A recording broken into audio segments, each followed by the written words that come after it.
Big news! Boost Mobile is now sending experts nationwide to deliver and set up customers' new phones at home or work. Wait, we're going on tour? Not a tour. We're delivering and setting up customers' phones so it's easier to upgrade. Let's get in the tour bus and hit the road. No, not a tour bus. It's a regular car we use to deliver and set up customers' phones at home or work. Are you a groupie on this tour? We deliver and set up phones. It's not a tour. Oh, you're definitely a groupie. Introducing Store to Door. Switch and get a new device with expert setup and delivery wherever you're at. Delivery available for select devices purchased at boostmobile.com.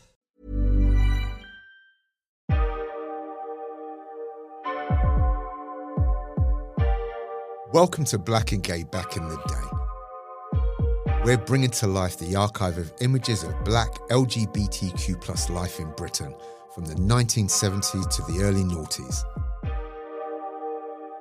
Brown skin beauty, fair fine future. I'm Marc Thompson. I'm an activist and health promotion specialist, and I built this archive with the journalist and writer Jason Okundaye. Deep dark wisdom, patient human. In this episode, we are looking at a photograph that shines a light on creativity and art.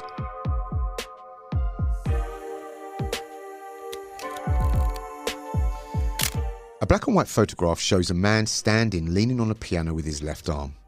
He looks welcoming in black leather shoes, white socks, tailored pinstripe trousers, a thick studded belt, a black vest and a black leather fetish cap. He has leather studded straps around his neck, chest, right bicep and both wrists, and is holding a crystal glass with a drink in it. There is another drink resting on the piano and he is looking directly into the camera. We know the man to be Ajamu X, and the photograph is taken in his hometown of Huddersfield in 1983.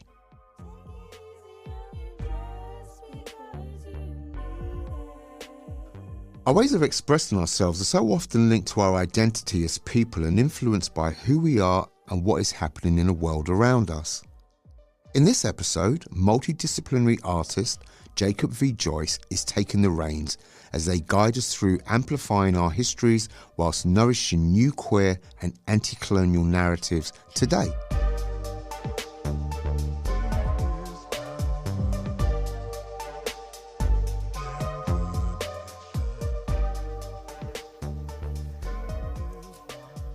Wow, this is a really beautiful picture. Ajamu looks incredibly cute.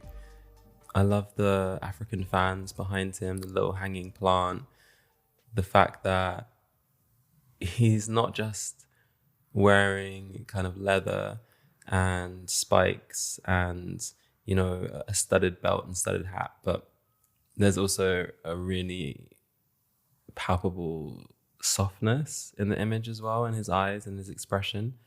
And the fact that his index finger is pointed directly down, kind of creating a line of power all the way down to his shoes and his feet, which are together. It makes me think of the Magician tarot card, him channeling an energy up through the earth. And perhaps I'm getting the Magician from it because I know Ajamu and I know his work and I know that it is an alchemical process which kind of plays with power and sensuality and the erotic and suspense and all these things and transforms it into something beautiful, which is, you know, that's what a magician does. So it's just a really beautiful picture. The first thing I think is just how stunning Ajamu is and just what a beautiful person they are.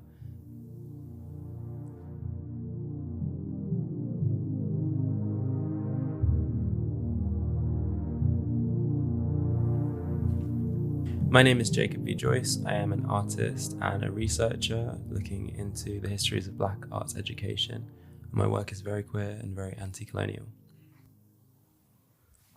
I think I want to ask Ajamu about the importance of play and sensuality in his work, because Ajamu's been kind of like a mentor to me at different times in my creative practice.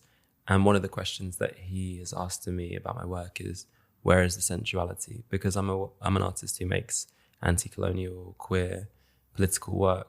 And sometimes you can forget the importance of playfulness. And actually, when I think about my work over the last 8 years, it's all very playful.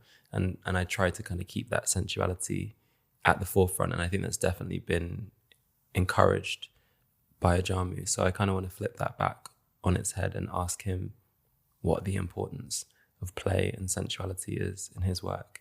And maybe also how that comes into his process as an archivist, because obviously Ajamu isn't just an artist, he's also one of the founders of the Ruckus Archive, which is the archive of Black and brown queer history in the UK. It's probably not the exact technical term for it, but the Ruckus Archive is something like that. It's an archive of Black and brown, lesbian and gay ephemera and documents and stuff. So I'd like to ask him how important play is in his process as an archivist, and how important sensuality is to him when he's moving through archives or working with archives.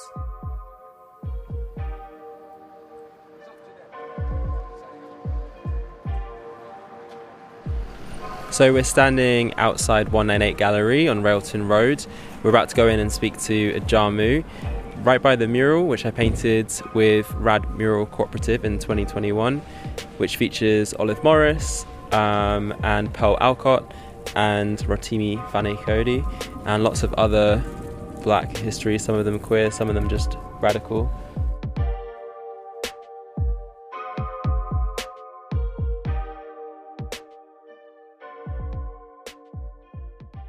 So this is a stunning picture of you that we're looking at, and there's so much in it that I think is potent. But where was this picture taken? Can you tell me like what's going on? So the picture was taken around 1981 in Huddersfield. I'm kind of almost coming out around this period in terms of my sexuality. So I'm 83, and the club that I was going to was the Gemini Club.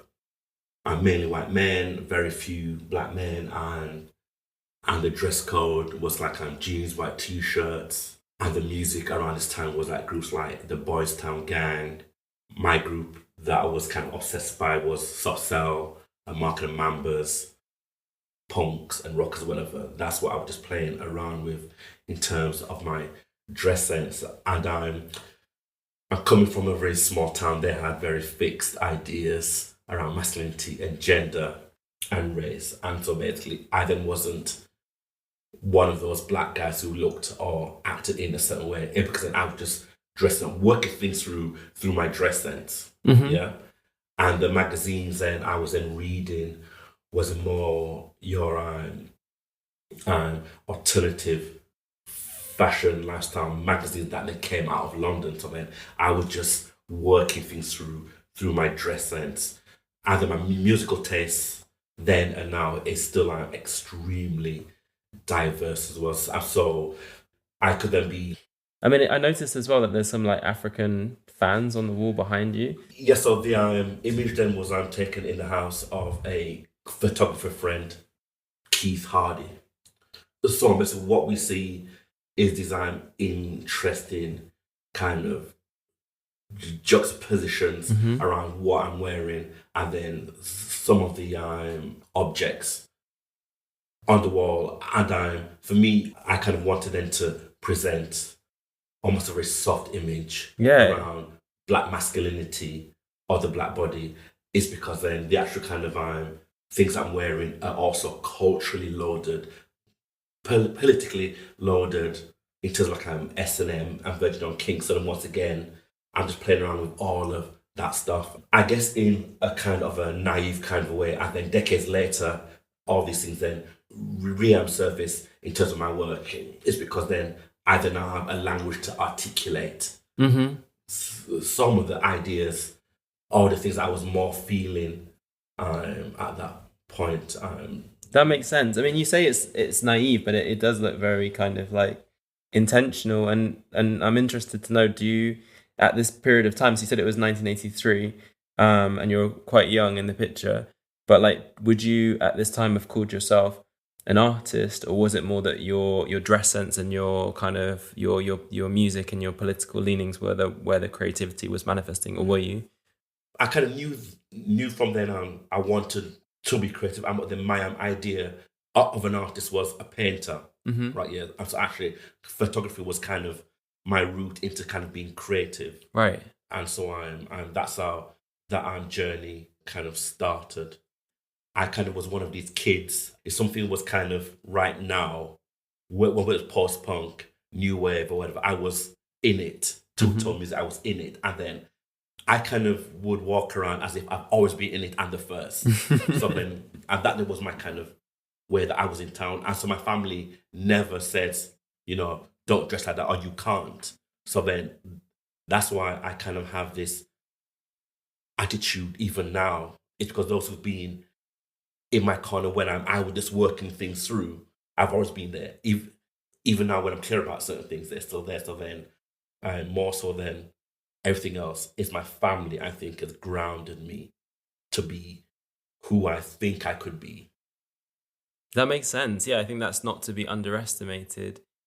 Because I feel like when you are allowed to know yourself and allowed to kind of make those experimental leaps into yourself, then what happens is that people kind of can't question it because they can see that you know yourself. Yes. You know, when it's so palpable when somebody knows themselves. I mean, as like a non-binary person that's like always been playing with gender since I was very young, I feel like people are less likely to say something if you are confident with who you are and how you look, you know? And sometimes then people then do question you if you're confident, especially if you are perceived to be a black male, is then that the confidence is seen as arrogance. Yeah. So then once again, actually, I think that people also question you more because you are confident. Yeah, definitely. And but then I also feel like that's maybe I'm overconfident, but I also feel like it's because you represent something to them which they secretly want to know more about, and they're kind of like pushing you to be like, how are you so free? Do you know what I mean? Maybe that, because I grew up in London and went to a predominantly black primary school, predominantly black secondary school, and have always been around, you know, in black communities, and I feel like, I don't know, I feel like there's a flirtation in the abuse. Maybe I'm just romanticizing it unnecessarily, but I think that I'm across the board. I think that what people have problems with is if you are an individual. Yeah. I think that's what scares people. It was actually, I think that is probably easier to follow. It's because then there's also a price that you pay if you don't follow. And I think for Definitely. me, yes, you can be confident in terms of who you are in a small town. And at the same time, and you could then be isolated because of that confidence in the small town. And then you then bring sexuality and gender into the conversation. So yes, you are confident, but then the culture you're in then also isolates you. Definitely. You've got the, you know, being in a small town, then you've got the double kind of, you know, you're not just an anomaly because you are playing with fashion and gender and stuff, but you're also an anomaly because you're a black person in a place where people aren't used to seeing black people. And I think that's something that persists even today when people go to, you know, out of the big cities in the UK. Yes, you are also an anomaly in terms of black culture and white culture too. Yeah. Because actually they can't process your kind of blackness and they can't process your kind of queerness and then they can't process your kind of Britishness as well. I think that it's those freaks that they're trying to normalize. come back, where you going? And I think that's what happens even in large towns, because then large towns are also made up of these very small conclaves as well. Yeah. And, you know, I feel like your work and also the work of Rotimi Fani-Kayode and also the work of Ingrid Pollard and also the work of Maud Salter, you kind of are all playing with the tension of that, oh, but you don't, how are you this and this? You know, how are you soft, but also like, you know, sexual? How are you kind of black, but also in the countryside? How are you, you know, exuding this kind of confidence and opulence, but I don't perceive you as someone who belongs here or should feel that way?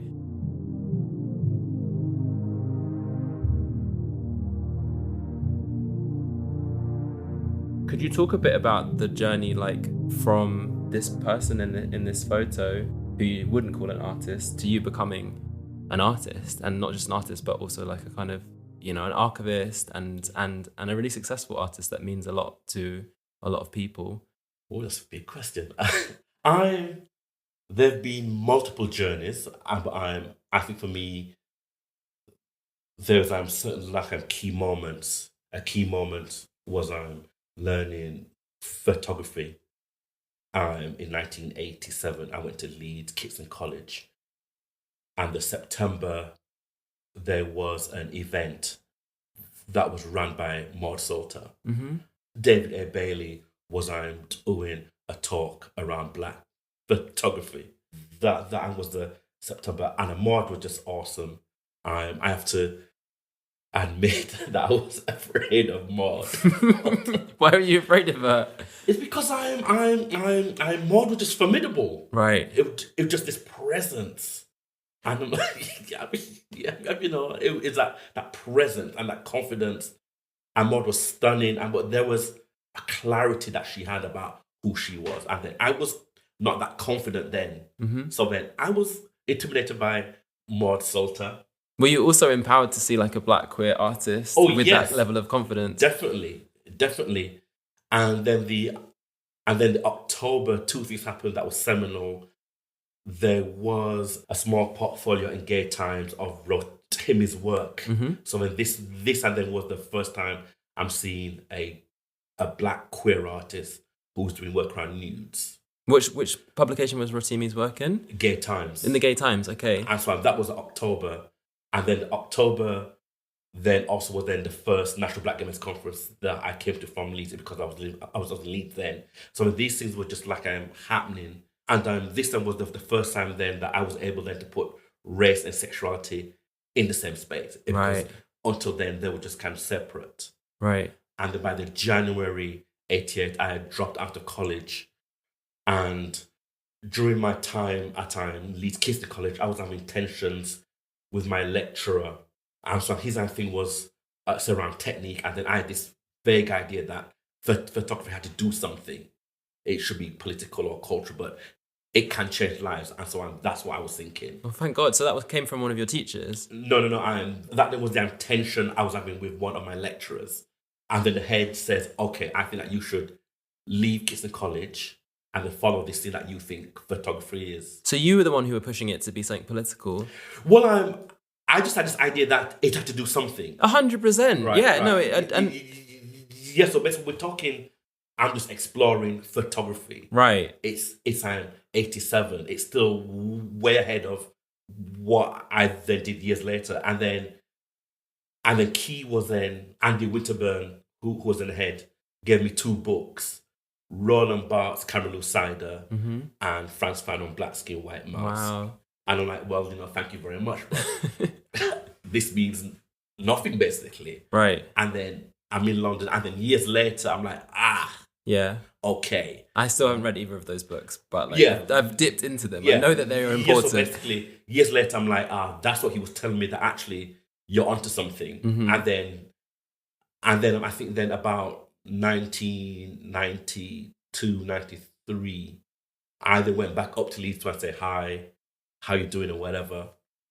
And then he says, everybody who was in the course that I was on completed the course, but not one of them are doing photography. Mm-hmm.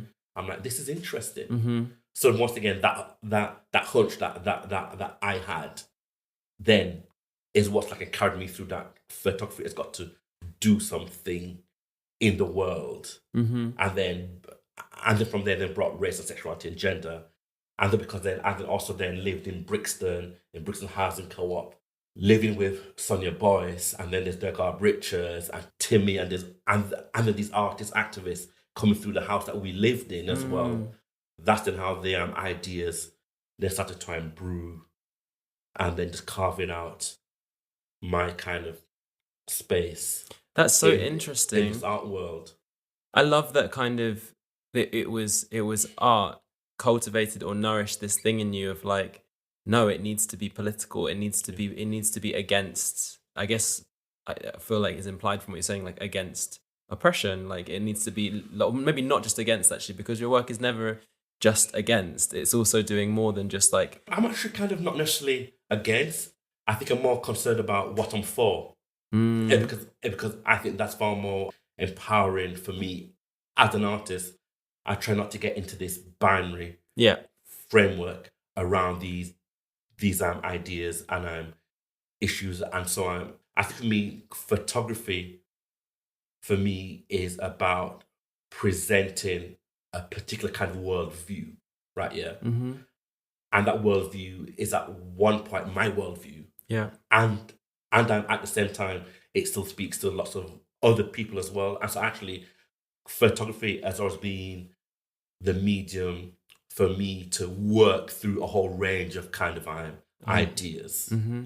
What I see in your work is, it's not positioning itself as against this, and it's not trying to defend itself. It's not, exerting all that energy. There is a much more, there's a different kind of energy at play, which is about intimacy and vulnerability. And I'm really interested, and obviously sensuality.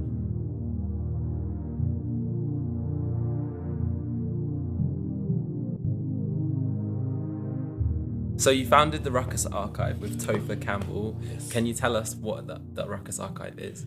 The Ruckus Archive was co-founded in 2005 with my partner in crime, Topher Campbell. Ruckus is a derivative of the word raucous, and which means to create a fuss, to create a noise. And ruckus is also a African American porn star. Yeah.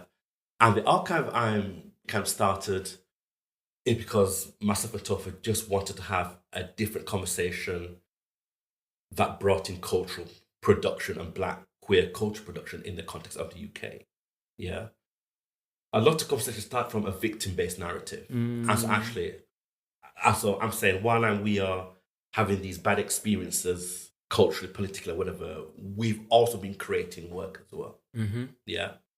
And so the archive covers a 40-plus year time frame. It includes magazines and books and journals of flyers and posters, vinyl, anything around a Black British queer experience. And the archive is still predominantly a first generation Black British born. So basically what we're talking about, those of us whose parents came late 50s, early 60s, is roughly considered the first Black British born. And then those of us who are then LGBT are then the first Black British born out generation. So then the archive covers roughly your late 70s, early 80s, and then your 90s. Right. Mainly. That's it so far. And then the archive for me I'm not just about collecting, preserving a Black queer British experiences. For me, the archive is a space where I then work out my own kind of ideas around this thing called the archive. And that then brings in things around touch and texture, materiality and smells. What else can the archive do? How else are we thinking and rethinking the archive? So then actually and then because then the archives are then based on some notion of truth or a fact, I like the idea that we could then think about then the archive in terms of pleasure and erotic fiction, myth-making, gossip, hearsay, and then also then how then not everything about Black queer experiences can be archived. Mm-hmm. Let's say, and we could talk about the nightclub, and we could talk about the music, and we could talk about how people are dressed. But then actually, we cannot always talk about desire on the dance floor, the sweat, and then all those kind of rituals or whatever. And so the archive is there to then ask these other kind of questions around this thing called the archive. And for me then key is then the archive is then not about the past. The archive is about the future. So then actually the archive is kind of like breadcrumbs for those Black queers not yet born and yet to come, just so that they can get a sense of this particular moment that we existed. So then actually I kind of move in between the physical archive and the conceptual theoretical archive, and then either move in between both those kind of spaces. And what key is, how do we talk about the archive itself from within the archive and not always from outside the archive? Because actually the archive as in constantly has to be unfolding itself. It's got to be alive, and then this then comes out of Stuart Hall's work. And so once again, that then is another manifesto, and that the archive is built around that. The archive is organic, it's living, it's breathing. And then basically, I just hope then in centuries down the line, there's these other conversations around this thing called the archive. Yeah. A lot of my thinking is around that our Black and brown and queer experiences is I'm usually looked through a social cultural lens, right? Yeah. A lot of our Black and brown and queer politics is around what is done to Black and brown bodies. And we should always have those politics. And also, I'm saying, what is it that we want to be done and with or through our own Black bodies? And then that's then a different move. Yeah. And for me, if we keep talking about, let's say, the archive and systems of dominance and so on and so forth, we actually don't talk about the archive. Yeah. Right? If we then talk about the photograph and then get locked into content and representation, we don't talk about the photograph. Yeah. And for me, then, this is then where ideas around pleasure and erotic and joy comes in. It's actually key to making something, whether it's an archive from scratch or photograph. Key is process.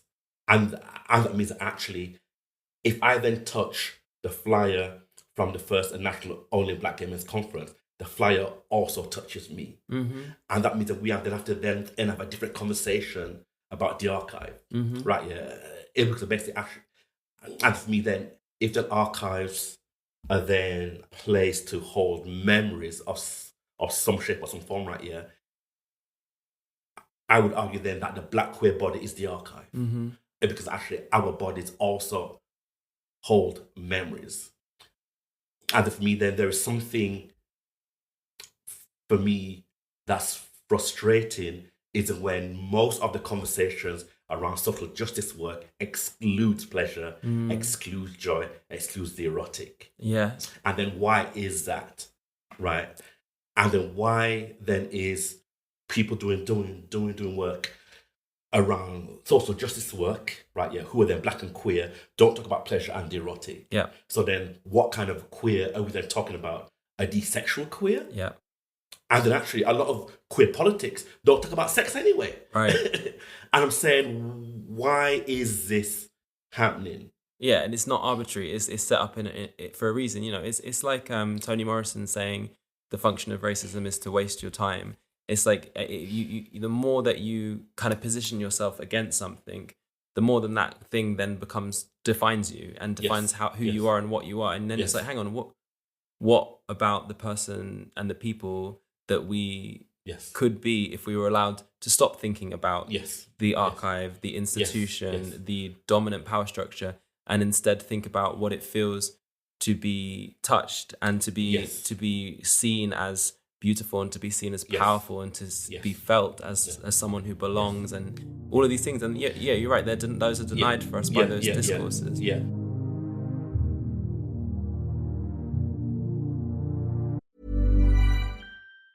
Big news! Boost Mobile is now sending experts nationwide to deliver and set up customers' new phones at home or work. Wait, we're going on tour? Not a tour. We're delivering and setting up customers' phones so it's easier to upgrade. Let's get in the tour bus and hit the road. No, not a tour bus. It's a regular car we use to deliver and set up customers' phones at home or work.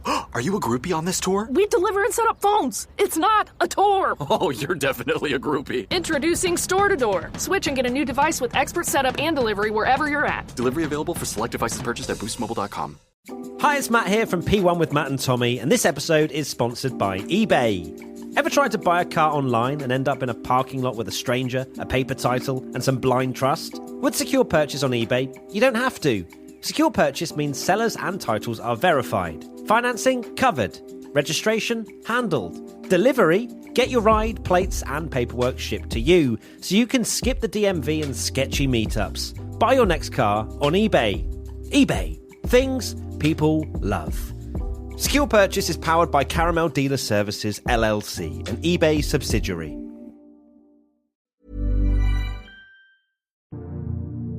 I wanted to ask you a bit more about your relationship to and the impact of Rotimi Fani-Kayode and Maud Salter's work on your work, because seeing you as a Black queer artist, seeing your work has been really empowering. Speaking to you has been really empowering.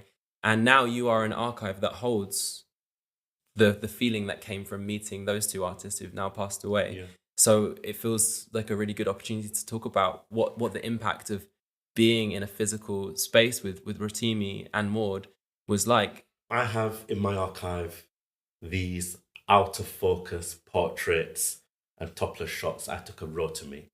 And so I used to shoot my work and then go over to his house and kind of show him what I was doing.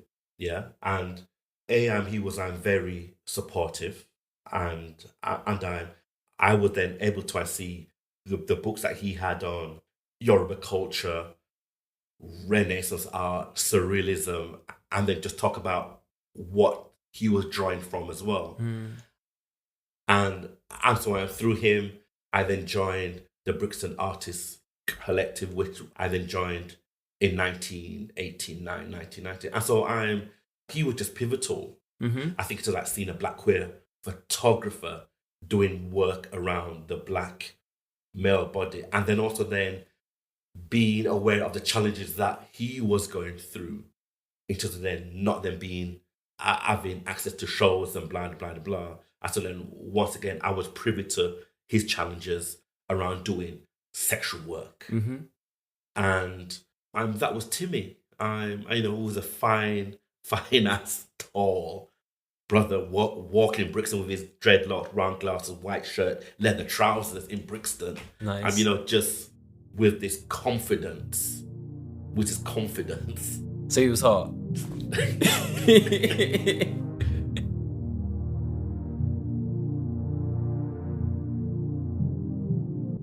Final question. I feel like Essex Hemphill is also featured in your work, and his poetry is like electricity. It's like so empowering and beyond empowering. Like, it has essential energy, which I feel like we've been talking about in this conversation.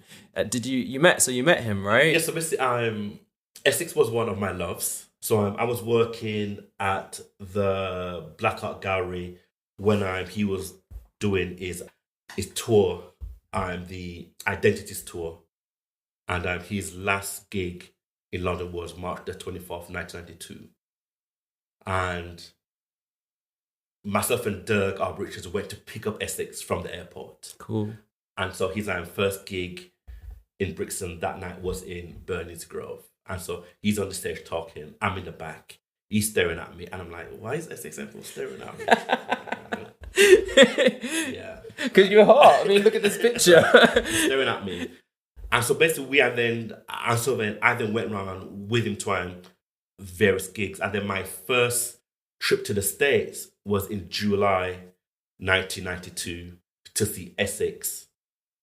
We were talking about doing a joint project and with his poetry and some of my work. And then actually the thing that I thank him for, it was I'm here and kind of linked me into some of the Black gay press stateside. So then that's why some of my early work appears in some of the Black gay press stateside. Right. What I take away from Essex and lots of your activists from that period is that they were not afraid of being sexual. You know, I feel like it's been formalized and institutionalized and professionalized now. Everyone wants to have a job in the institution, so they're afraid of being sexy and being sexual and being a human because they want to be a professional. Exactly. And of course, professionals still need dick and vagina too. Yeah, exactly. I'm just saying.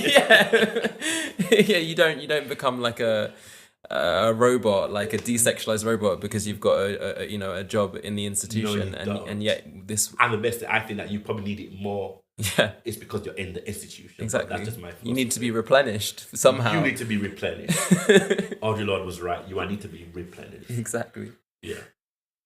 It's really great to be in your studio and also just to be in your presence. I feel like we've touched on this in conversations about you meeting Maud Salter, you meeting Rotimi Fanikodi, you and your relationship with Essex Hemphill. But I feel like being in the presence of artists whose work is powerful, especially Black queer artists, is replenishing. So it feels really, really, I forgot that you are an archive and that actually our interactions are an archive, and that you recommending me the text Constituting the Archive by Stuart Hall became the foundational thing in not just my PhD, but also in loads of the murals that I'm painting and the work that I'm making. So it's like our interaction in itself is an archive that comes to life, when we're in each other's presence. So I'm really grateful for that. I'm really, really grateful for this opportunity to kind of access the archive that exists between us, if that makes sense. It makes perfect sense, love. Babes.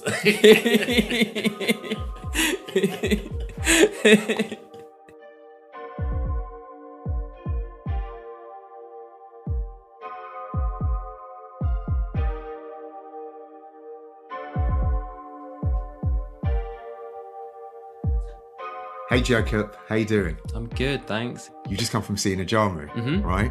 Which is literally just down the road from my house where we are now on Roughton Road, which is like filled with queer history, this street is, and this house alone. Do you know Brixton? Yeah, and I painted the mural up the road that's about the history of this road, so I know a lot about Railton Road specifically. Oh, fantastic. Well, where I'm living right now is a kind of queer housing co-op, and the reason I'm really proud of living here, not just because of that history, but like Rotimi Fanikodi lived here, one of our elders and a great artist, Joe, I'm sure you know. Yeah, he's a huge influence in my work. Oh, fantastic. So tell me, you've been to see Ajamu today. How was that? It was great. It was really great. Ajamu is a mentor to me, and he is an archive. Every time I meet with him, it's like all of these different things bubble up, these kind of bodily, spiritual, erotic things in terms of the knowledges that he holds, and also the kind of the things that he teases out of people.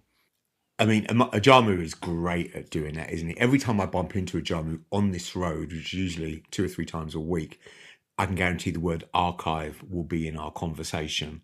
And I guess he's the same with you, right? Yeah, from his work with the Ruckus Archive to just the photography that he does to the way he is and the questions that he asks, it's always about archiving and a sensitivity and a care around histories. So he's a mentor to you currently. Was there anything new that you learned today in your conversation?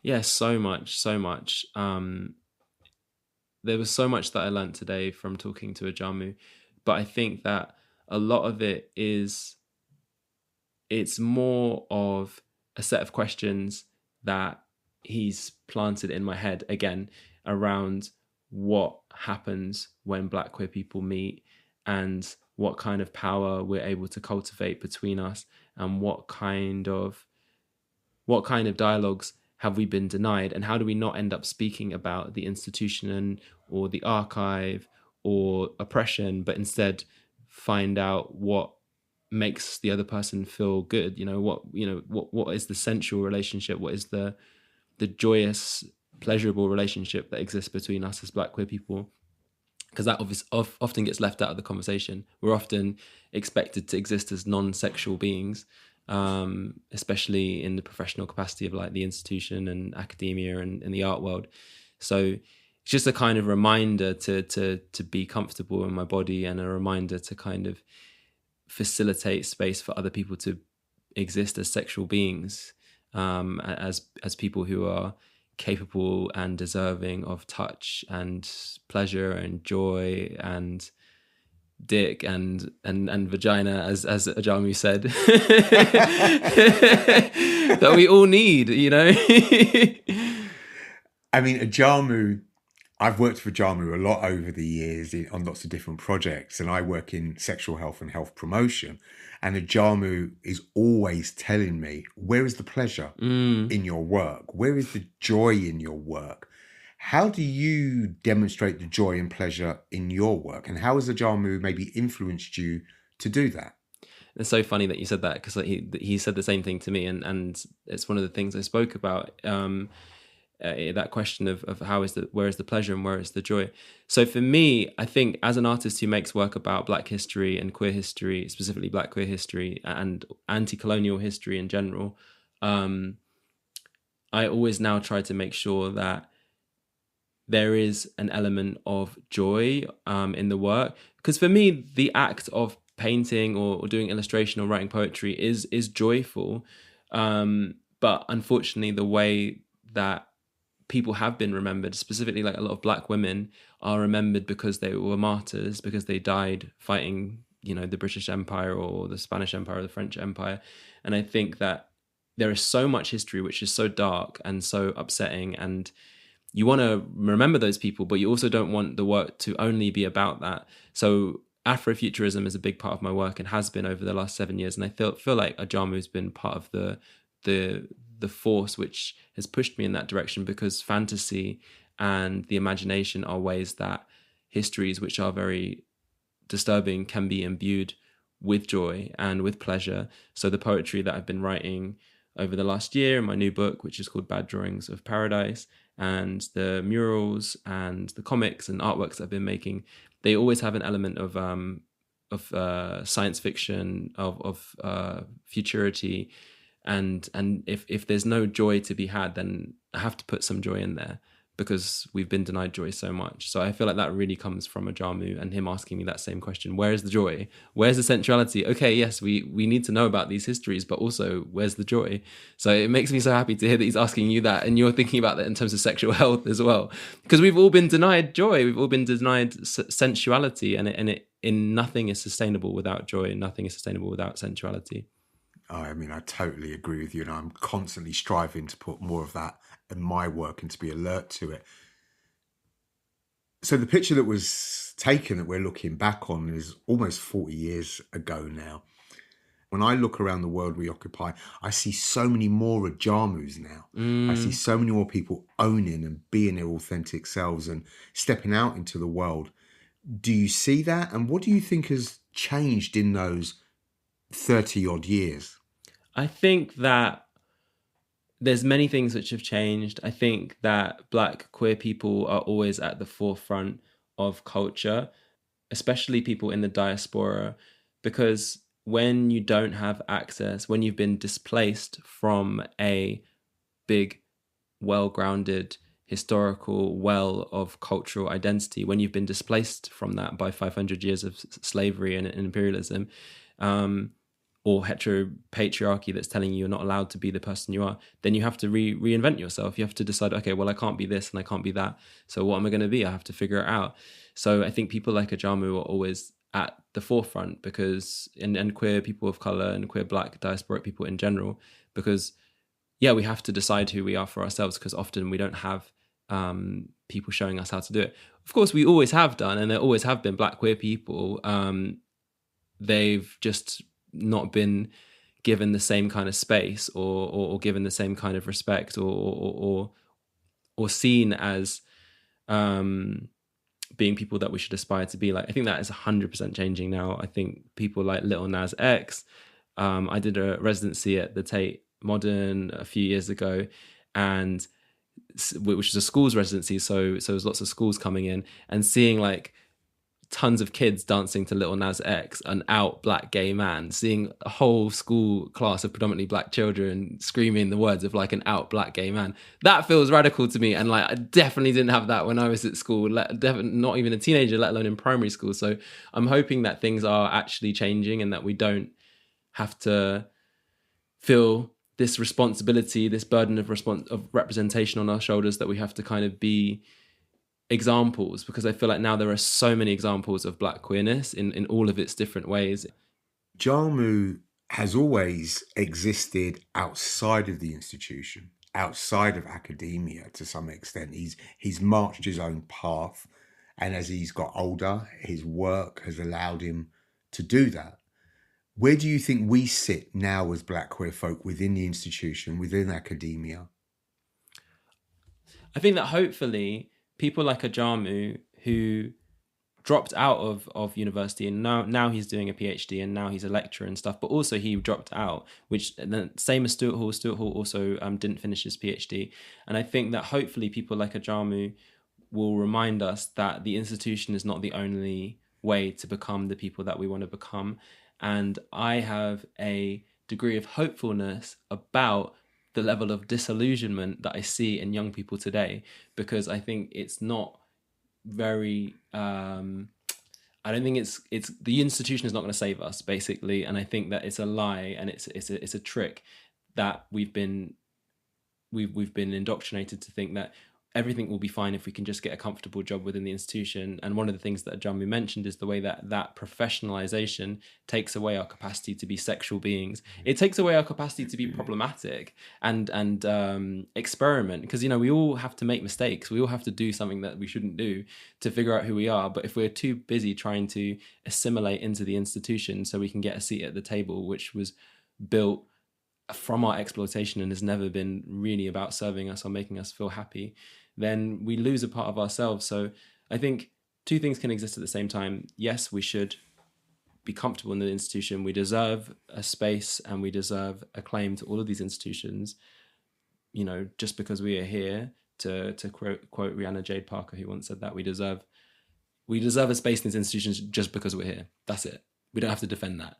But also we deserve something better, and we deserve space to imagine what else could exist, because we know that these institutions at the end of the day aren't going to save us. I came across a quote last week. I think it can be attributed to Malcolm X. We should check. But it was, be careful when you get a seat at the table, because you're going to have to eat the same meal.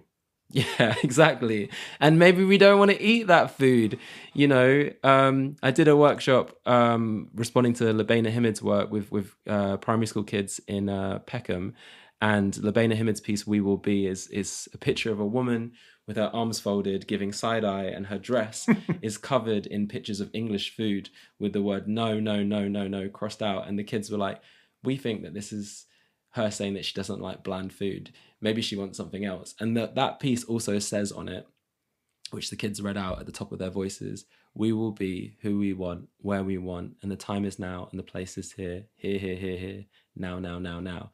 Which, I don't know, I just think that's another example of like Black queer archival power going into the next generation of young people. And straight away they saw that, that were predominantly Black children, saw that piece and like, this is about, we don't want to eat this food. We want something better. Yeah, let's bring that food to the table. Yeah. And so, you know, Ajamu, you've worked with, but was there anything about your conversation that you found challenging or just interesting? There was nothing challenging about it. I mean, I guess in a way it was more that the society we live in continually indoctrinates us to forget the power of sensuality and all of these things. But also I forgot that Ajamu is the person who recommended the text Constituting the Archive by Stuart Hall, which is foundational to my PhD. And I don't know what that is. So, you know, it wasn't challenging, but it challenged me to remember how important Ajamu is to me and how important he's been in kind of like creating a framework for me to think about the world.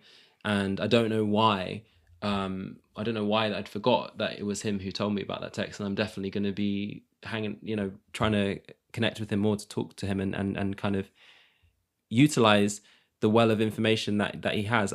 I don't know what it is. Maybe it's the pandemic over the last 2 years, but I think I've forgotten how much I get from speaking to elders, especially Black queer elders. So it challenged me to kind of like not waste the opportunity of actually speaking to Ajamu and people from his generation.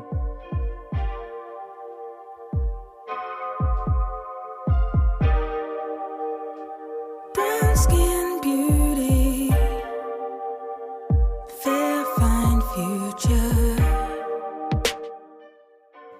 I've been your host, Marc Thompson. The reporter in this episode was Jacob V. Joyce. You can find the picture we've discussed in today's episode and all the images talked about throughout this podcast on Instagram at Black and Gay Back in the Day. And drop us a message if you have something you want to submit to the archive. A link will be available in the show notes. Coming up next week on Black and Gay Back in the Day. It's weird because usually when I meet people, I haven't already seen them in Speedos. But in your case, I have already seen you in Speedos, but from like 10 years before I was born. Black and Gay Back in the Day is an Aunt Nell production based on the archive created by myself and Jason Okundaye. It is produced by Shivani and Tash Walker, and the assistant producer is Abby McIntosh. Mixing was by Adam Smith, and the music was composed and performed by Amaru. Artwork was by Kemi Oluyede. The executive producers were myself and the Aunt Nell team. Thanks to Content is Queen, The Glass House, the Audio Content Fund, Gadio, the Bishopsgate Institute, and all of our contributors. A special thank you to all of those past and present who have fought for Black queer liberation.